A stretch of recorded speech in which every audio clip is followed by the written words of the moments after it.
Good morning and thanks for joining us. If you're just tuning in, this is VOP Television, of course, and this is Newspaper Review. I am Moses Humphrey, and I have with me in the studio Daily Fanimo. He joins this conversation this morning. He's a seasoned reporter and also a public affairs commentator, VOP analyst. Good morning to you. Good morning, Moses. A beautiful Wednesday it is, right? Until we search through the newspapers. Until we search through the papers. Okay, well, it's a beautiful Wednesday because there was no drama in the National Assembly yesterday as Natasha postponed Senate return as NAS awaits apology. So that's the headline, that's the window headline from the Punch newspaper. It says Natasha postponed Senate return as NAS awaits apology. And also, there's also the conversation around, we spoke about this yesterday. Yes. The CTC, the Senate saying that they have not seen the CTC. And, but anyway, they are awaiting her public apology as instructed by the courts. Yeah. So I don't think there's anything much to deliberate on that one. Presidency blasts Obi as Ohanaeze demands Kanu's release. 2025 admissions. JAM sets 150 benchmark, bars under 16. I'd like for us to start off with these two conversations. The presidency blasts Obi as Ohanaeze demands Kanu's release. Some are saying, let's not politicize this, but I don't think we can remove politics. We can remove politics from it, of course. You know, and you can't remove it from politics. But the important thing is that I've always said it, and I'll continue to say it. I have that hunch that this guy will be released before the end of the year. That's one. Two. Before the end of 2025. Before the end of 2025. Yes, it's going to be released. And I just want to appeal to those who are on either side of releasing him through political solution and those who want judicial process to end. Of course, there is likelihood that the judicial process will end this year because it's an accelerated trial that is going on. But for me, I see beyond these theatrics by different groups. You know, they seem to get much political capital from this man's travel. But I'm looking at Nnamdi Kanu from the reaction he put up the other day. You recall that he almost wanted to hit this lawyer, shoving him aside. And that tells me from my own experience and my study as a psychologist that the man is overwhelmed. Well, if you're locked up, I mean, if you're in detention for that long, it's possible to get to affect, psychologically, yes, it would affect you. That's why it could make you aggressive. He has gotten to a point that he feels hated by people around him. He feels helpless. He feels they're not doing much to get him out of jail. They're not listening to him. They're not doing much. You understand? And he's also feeling that the route they should have taken, they have not taken those routes. So automatically he will feel, and he's just man enough not to have fallen into depression over this period. Because you will not understand detention until you find yourself there. Cut away from family and you understand? Wife and children. Now that we are in the studio, we can continue to talk like this till tomorrow morning. Nothing will happen. Until they but tell the moment you. somebody says you cannot get out of this place, 1 minute is like eternity. You want to break this wall just to get out and make sure that you have your peace. So for somebody, a young man who has blood running in his veins, who has a family, who has a wife, who has, experiences of those who are incarcerated over a long period of time only to meet their wife in another state, different from the way they left them. You recall this, our colleague, Kunle Ajibade of the news. By the time he came back home to meet his wife, he discovered that used condoms were thrown around the whole house and all that. And then maybe, when he started asking, of course, he was just asking rhetorical questions. Of course, he didn't come from detention. That in itself can even lead to more depression. That is what I'm saying. So only God knows what is going on with the family of Kanu. I hope you're not insinuating. No, I'm not insinuating anything, but okay. But it won't be firewood. He needs to reunite with his family. He needs to reunite with his children, the wife. In fact, the wife needs him more than the children. The children are not really too formed to miss him so much, But the wife, even if you are quarreling with your wife every day, if you are detached from that woman, she will feel it. Not to talk of 5 years down the line without having any personal touch with your husband. you focus on the touch. No, anyway. I'm talking about the except I recall that there was an interview Mandela granted shortly after he left prison. Somebody asked him, a journalist asked him, was there any time in your period of detention, 27 years, that you feared for your life? He said every day when he wakes up, he feels he has woken up to the other side.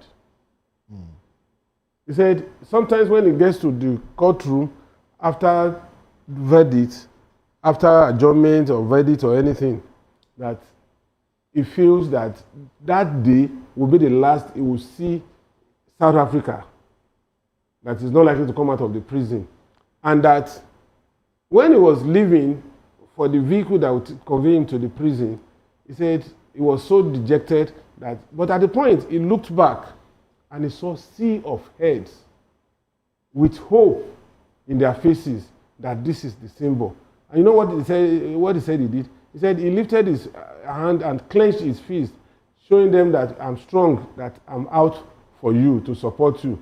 And you can imagine such. So not to talk of a young man. Mandela went into prison early in his life, in his probably late 40s and all that. And he didn't come out until he was close to 80. So technically, for me, I want that man released. All right, we all do want him released, as that man. And they shouldn't play politics about his peace in the release. Southeast. Oh well, let's talk education. That's another sector I know you're really interested in, health and education. According to this window headline, 2025 admission, JAMB sets 150 benchmark, bars under 16. So with everything that has happened with JAMB, writing exams, writing mop-up exams, and other things that have played out. Now, the cutoff mark has been pegged at 150. Last year it was 140. And you see, Moses, let's not continue to delude ourselves that we can continue in this route for too long.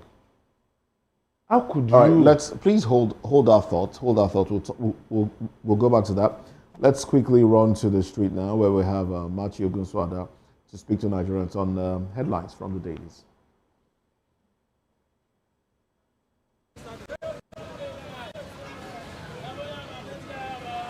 Good morning, Moses. Good morning, everyone in the studio. It's another morning here on the streets of Lagos, and as always, VOP is right here at the newspaper stand at Atiku to be on the thoughts of Nigerians on the newspaper dailies this morning. I have with me a Nigerian that would like to react to one of those stories this morning. Good morning. Thank you so much for joining us. Good morning. Your name and what you do, sir? My name is Emeka. I stayed in Are we supposed to? All right, so you were telling us your thoughts about one of the stories in the newspaper. Yes. I mark caution Obi and Atiku, and that is the new party, the coalition against 2027. And I said that if they should forget their personal interest, their selfish ambition, and real for democracy, then don't make impact. But if they think that their personal ambition is me, I think. Yeah. So what do you want to see differently ahead of 2027? I want to see a party that is for the people, for the masses, not just for their selfish interest. Democracy is about the people. Yeah. The meaning of democracy is government for the people and by the people. So it's about the people, not the leader. So the leader should forget their personal interest and focus on how they will help the people. That is democracy. But here in Nigeria, we are failing. It's not like that. All right, there you have the thoughts of a Nigerian on one of the stories that is trending on the newspaper dailies this morning. Of course, we will continue to monitor these developments closely, providing you with further updates. Back to you in the studio. This is it.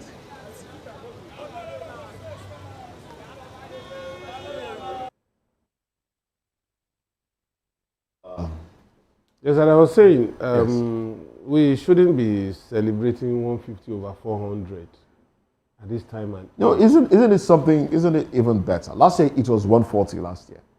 So are we doing better now? Moving it back to 150, moving it up a little bit to 150. You see, apart from this jump score, these people, they have perfected a way out of circumventing jump. That's IGMB. Interim, whatever they call it. Now, IGMB is a clever route from the roadblock of JAMB. If you go through IGMB, it doesn't mean that those who went through JAMB would overtake you. If you pass, and then your pass is determined by the school you attend. Even without and then IGMB. you now go to 200 level. That's not the way to do it. Now, even at 150, what are we talking about? You set a question of 400 marks. 4 questions, yes. And then somebody is scoring 150 marks. So on the average, it's scoring maybe 40 over 100 in each of these papers. And you are celebrating that kind of thing. At that level, what are you expecting when that person... And besides, JAMB is busy fighting with fraudulent exam centers. CBTs and the rest of it. You understand? That they have a way of arranging these things that people will score 250, 300, 320. But when they are placed on admission in schools, they perform woefully. The only year that University of Ibadan was twisted not to do post-UTME, and people with high scores in JAMB came into UI. After first semester, I didn't say after first session, over 400 were shown the gates in UI. These were people that scored 320, 315, some of them scored... Miracle centers. Miracle centers. And then you now feel, why would cultism not be prevalent in schools? Because everybody, the first law of nature is self-preservation. Somebody who had been celebrated to study medicine in school, and he knows he cannot cope, and he finds out that belonging to a cult will also give him leverage, he would automatically join. And that brings me to the issue of age. UI had never taken anybody below 16, even when this law was not made. And I was almost a victim when my son got admission on merit to UI. They just discovered in his date of birth that he has 3 months to attain age of 16. What they did was, after giving him the admission, they just wrote capital letters, underaged. Do you know how he was able to get that admission? How? ASU went on strike. So the strike worked in your favor. It worked in my favor.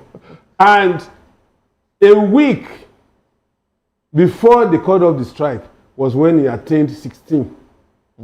So I quickly ran to UI and said, remove underage, it's now age. You know, but technically, even at 16, my son battled with so many things that if I was not there to support him, only God knows what it would have become. Okay, now I had to withdraw him from hostel and bought a car for him that he used. At what age did you buy the car for him? 17? 17. And the driver, I employed a driver for the 1 year before he gets to 18. Because he couldn't get driver's license when he attains 18 years. I got a driver for him that was taking him to school and taking him back. Then I was in Abuja. So I couldn't stay around to assist him in that. Because he discovered that most of his roommates were 4 years, 5 years older than him. But and they couldn't cope with them. where is the place of extraordinary children? Children who are extraordinarily smart.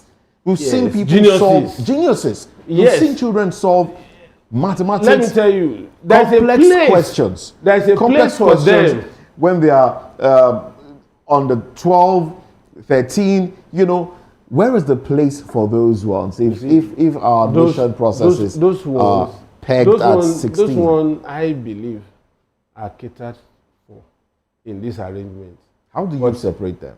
How do you identify of course, and separate them? Let me tell you, educationists would always find them out.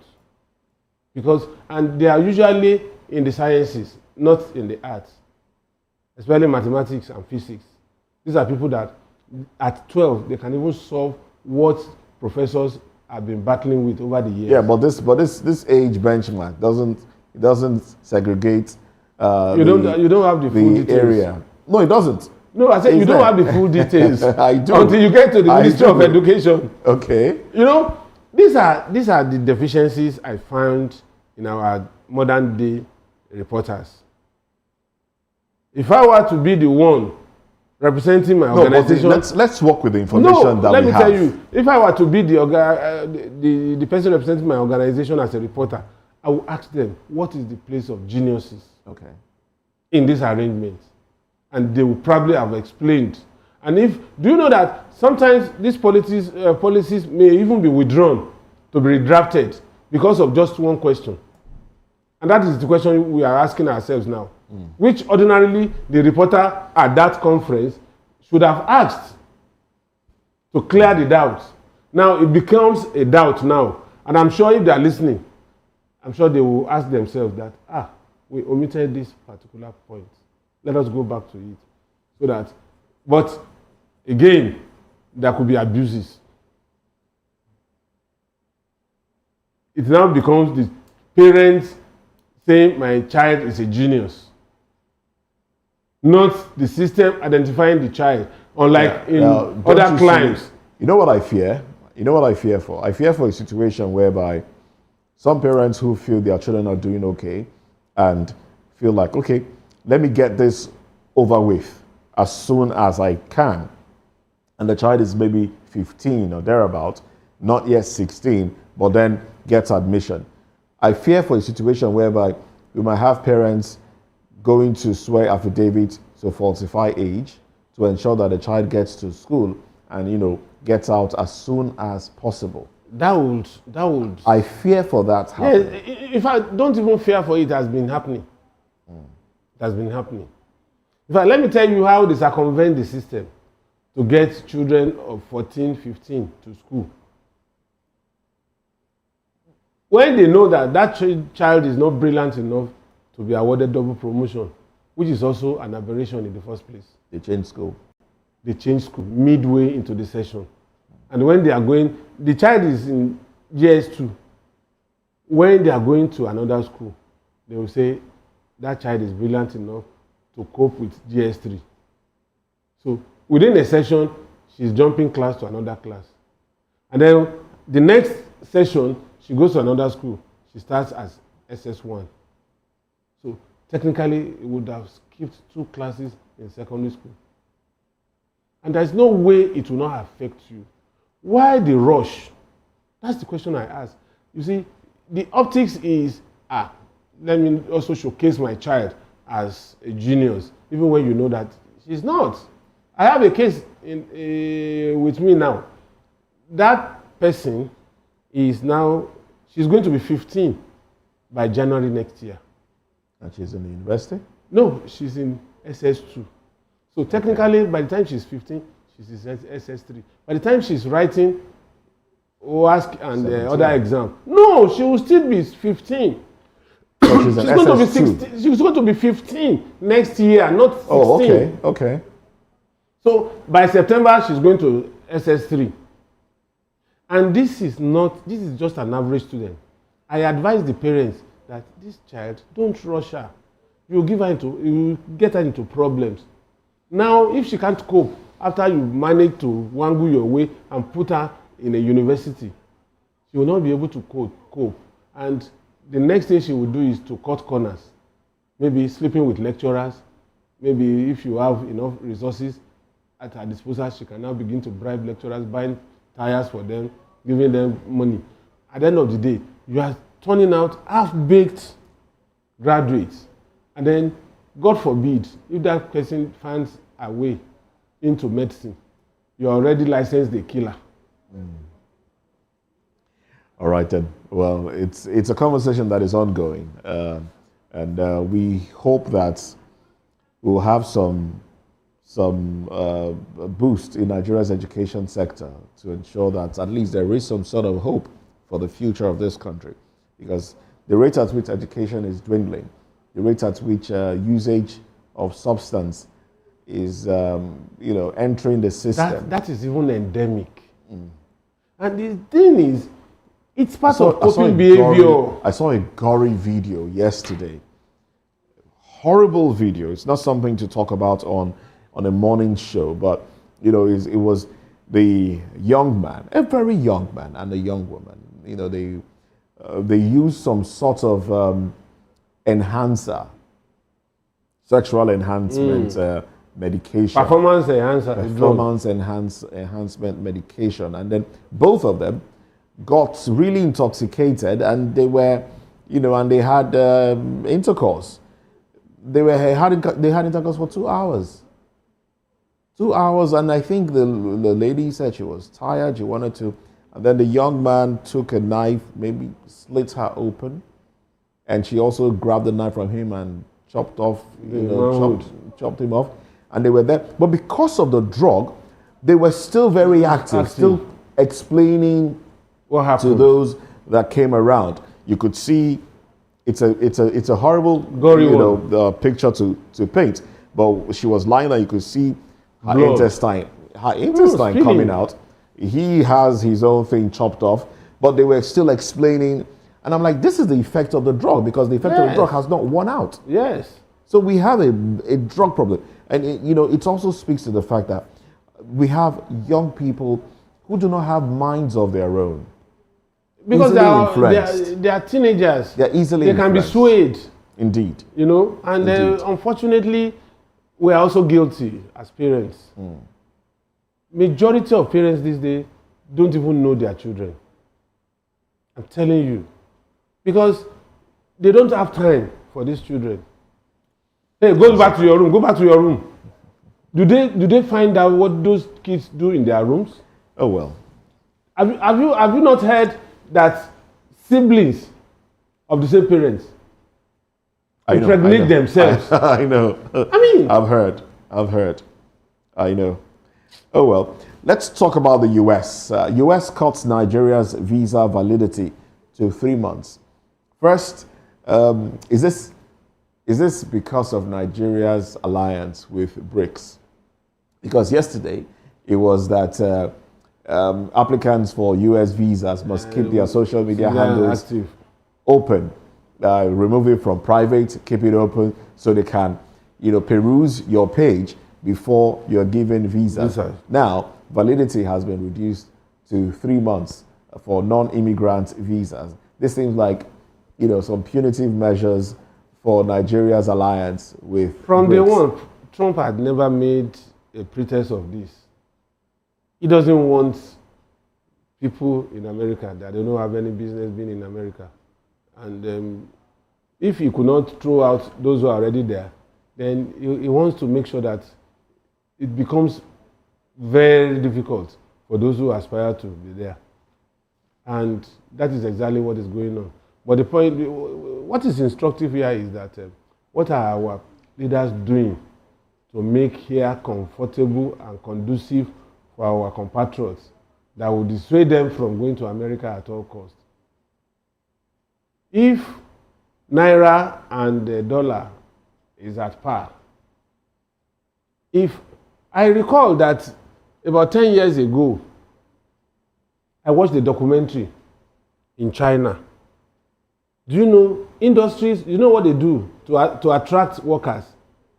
They say vacancy for so and so, salary so and so.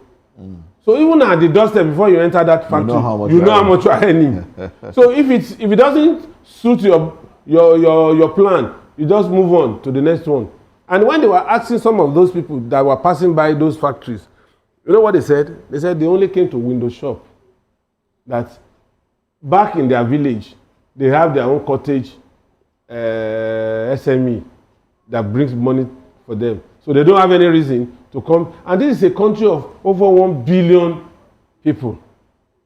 Yet, even despite statistics that are verifiable, we keep on using biro to manipulate our population. Today is 210, tomorrow is 240, another day is 230. Yet, we have not gotten to 300 million, which is even lower than the population of America. Yet, we cannot fend for our compatriots. We cannot fend for our teeming youth. Now, the only thing they do is to buy bullets to kill those you didn't enable to fend for themselves. No social security, no safety net, no industrial concern to absorb this teeming youth. Sometimes when I step out in the morning, early in the morning, and I see sea of heads of secondary school students, the question I ask myself is, how are these people going to survive if the country continues to be like what it is today in the next 10 years when these people would have graduated from university? Well, they'll survive the way we survived. The country wasn't any better. How many of our mates survived? The country wasn't any better. How many of your mates, how many of my mates survived the way we were able to survive? So that means it's a jungle. Of course. Survival of the fittest. Whereas in some other places, at least minimum basic facility will be there for you. And then you are also, somebody called me from Canada. He just relocated. He's older than me. We were colleagues in The Guardian. And he said, it was just reading out that the fact that they know that he has been captured, because the wife and the children have been there, he just went to join them. He said, the moment he stepped into Canadian soil, that since that day, since 4 months that he's been there, that every week they bring a package of food stuff, spaghetti, noodles, everything, milk and all that.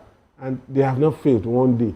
He asked them, I said, why are you bringing all these? We have food. No, he said, because you have just come, you have not secured a job. Because the moment you secure a job, we will know and it will stop. And lo and behold, when he asked, this particular organization, a non-governmental organization, not the government of Canada, is doing this. Now, even our government does not care about how you survive to the next minute. Even those that have worked for the country. Those who have worked for the country, they are busy dying, waiting for their pension. Okay. Well, let's move away from that conversation. Let's talk how we can fix this country now. Let's talk about the leadership of this country. Let's quickly run to Nigerian Tribune. The banner headline here reads, 2027. Let's talk politics now. Okay. 2027. But I'm not really excited. If you want me to, I will talk, but I'm not really excited. Oh, well. Because let's talk about it regardless. Okay. ADC has no preferred presidential aspirant. Mark. This is coming from Senator David Mark. Party assembles 97 lawyers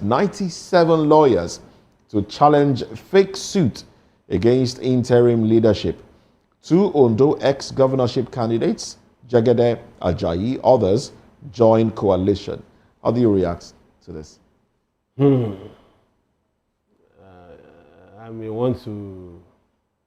In fact, you're just giving me what is called orijo in our local palace. A peep into what is going on. You see, ADC about 8 or 9 days ago, I was on air and I said that ADC is starting with a stepping on line mines. It's too early in the day for ADC to begin to encounter this kind of challenge. does it mean that, particularly that Jegede you mentioned, is a senior advocate of Nigeria? Does it mean that a David Mark that had been in corridors of power for God knows when, over 40 years, over 35 years, he was governor, he was communication minister, he was a senator, he became Senate president 2 times, and he doesn't know that they have to go through a process before hijacking that ADC from the original owner? No, if the statements from the coalition is anything to go by, they said they did due diligence. So why is it that cases are springing up?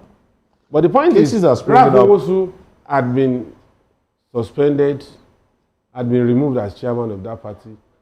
Ralph only went to court, and that court has not decided if he's still going to remain, because he has served out his time. If he's been removed, who then has replaced him?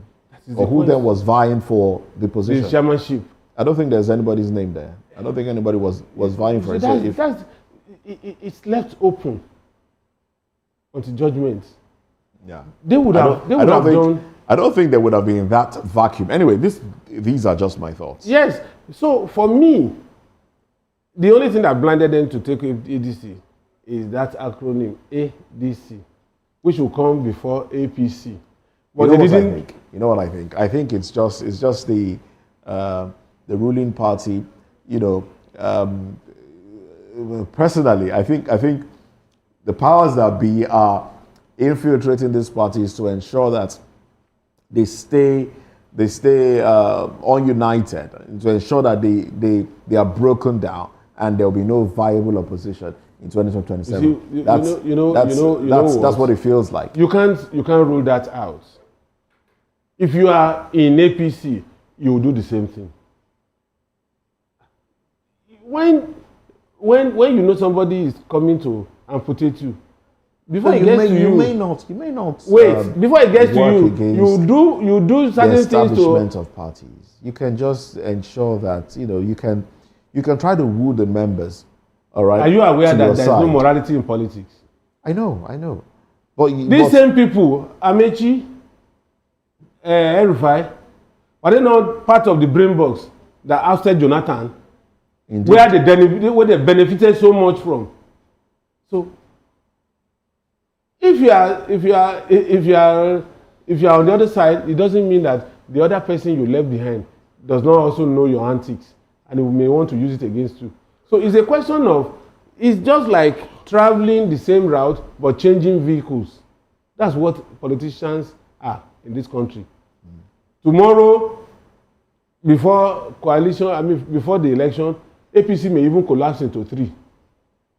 And ADC participants may even follow a path of the disjointed APC.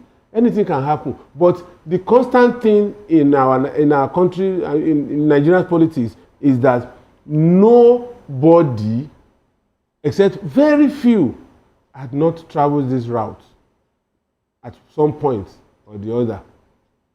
They keep changing their vehicle, but they don't change ideology. And if they even have ideology, they don't even have ideology. They don't change their tactics. And the only overaching reason why they do all this is for them to corner power, which would also give them maximum benefit to their own pocket, not to better the lot of Nigerians. Now let's talk about, let's go to The Guardian. Reps seek to increase seats to 552, allocate 10% to women. What do you make of this? Increasing the seats from 360.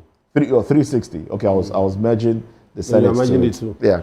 So Senate is 109, 109, 109, 360. So 360 to 552.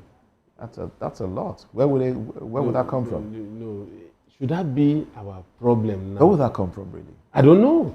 Because the Constitution has recognized 360 reps and 109 senators. So I don't know where this is coming from. But the question you ask yourself again is, should that be our border now? Increasing House of Rep members. The ones that are there, what have they achieved for Nigerians rather than to take? So that means we will now double budget to the House of Reps. And technically, senators will also want to increase. Want an increase, exactly. And then at the end of the day, we are saying we have over-bloated overhead. Now, you are even angling to, when we are even thinking of collapsing the two and making it just one, so that we can save money. Now you want to increase. And that increase is not just coming at a marginal level. Huge difference of over 200.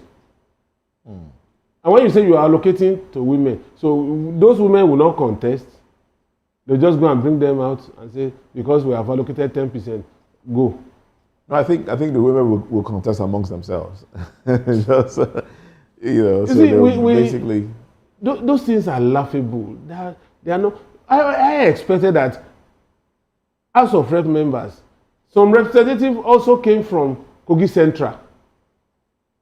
If they are holding down Natacha over Ajakuta still rolling me, can't these House of Rep members take it up from where that woman left while she's still struggling to come back to the Senate? But look at what they are doing. What benefit would that serve us? So you will now increase constituency budget, you will increase allocation to the House of Reps. If they were getting 1 trillion before, you make it 2 trillion to accommodate over 200 that will be coming in.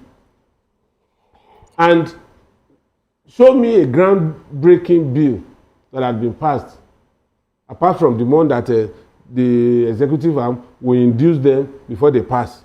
Show me one groundbreaking, either in health, education, security, or anywhere that they have passed in the last 2 years. Well, their bills, according to them, their bills are being are not being reacted to by the Senate. Yes, so they're asking for the rule of reciprocity. Or else they'll the one I sent to you. Senate bills too. So it's now if you tackle me, I double you.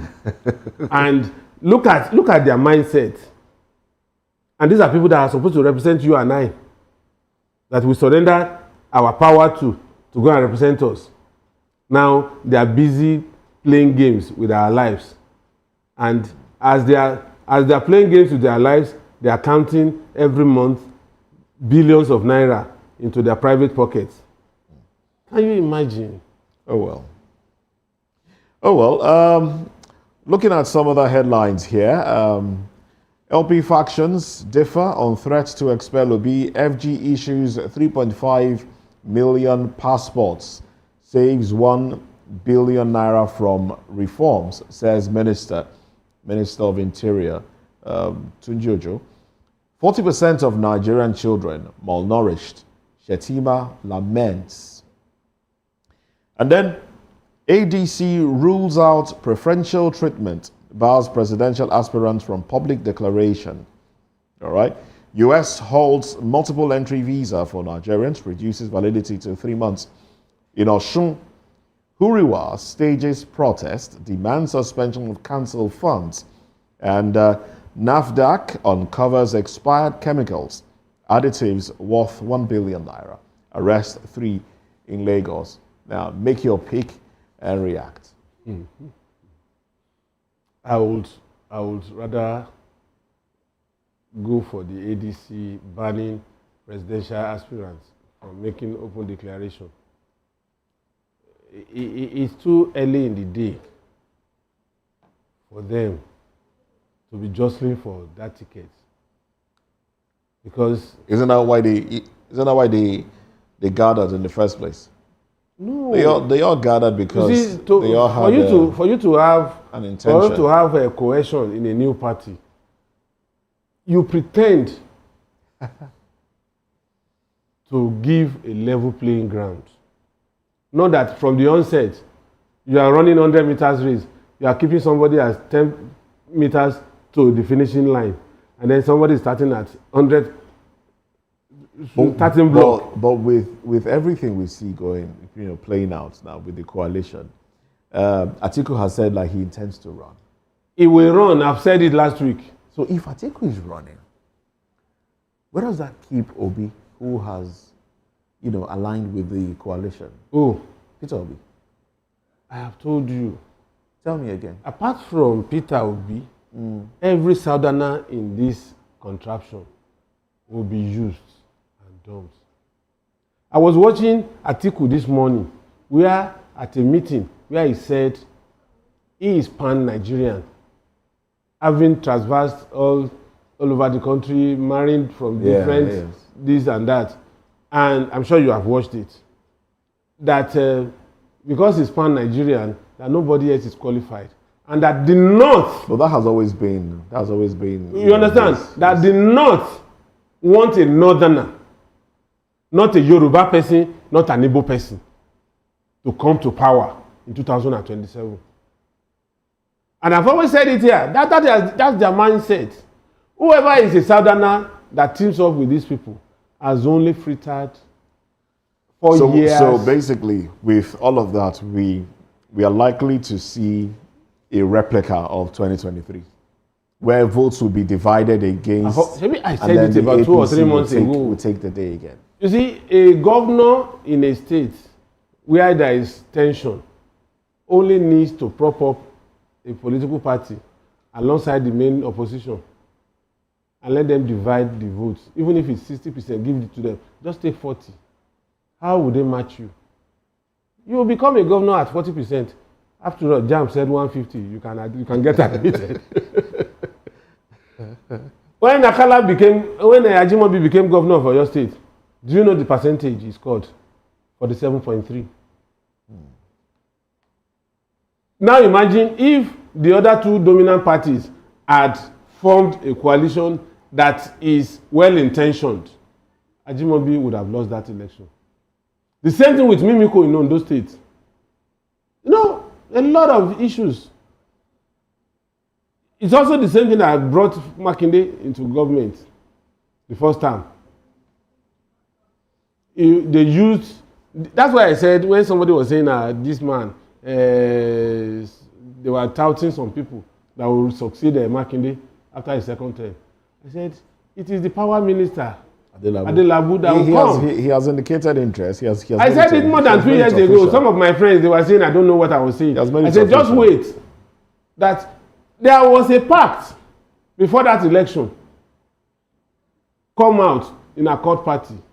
You are not going anywhere. We'll give you ministerial appointment for you to while away your time till when it is 2027 so that you can become governor. Make sure you decimate the rank of the APC candidate in Oyo State, Teslim Folani. And when I became the head of media for Teslim Folani campaign, I told him, I said, okay, let me be frank with you. From my own calculation, you are not going to win this election. He said, what do you mean? Tinubu is already... I said, I'm telling you, you are not going to win this election. You were here when Makinde went on leave. And because he couldn't trust his deputy to hold sway while he would be away to do his politicking, he removed the deputy governor, brought a pliant person to hold sway while he's away. And he went to US as a decoy. When it was time to meet Tinubu and the other 5 governors, Otom, Wike, and the rest, he came down to UK, met with him, and they signed a pact. I will allow you to do second term. But this is what I want from you. And there was an alliance. And furtherance to that alliance, Adelabu pulled out of APC, went to a court, and they told him to deliver for Makinde. So, and Tinubu is not somebody that will tell you to wait, that is not your turn, that will not honor that pact. So, one day, about 2 months ago, the person my friend was touting to become the next governor was said to have said, my father advised me not to run. So my friend called me. He said, Dele, what you said is true. I said, I've told you, that guy will wait. He will get Senate tickets. He will go and cool his ears for 8 years in the Senate, where Adelabu continues to be the governor for 8 years. He's still a young man. He's in the late 40s. By the time Adelabu finishes, it will be in the early 50s. So he can still be governor. Be governor. That is how they have structured politics in Nigeria.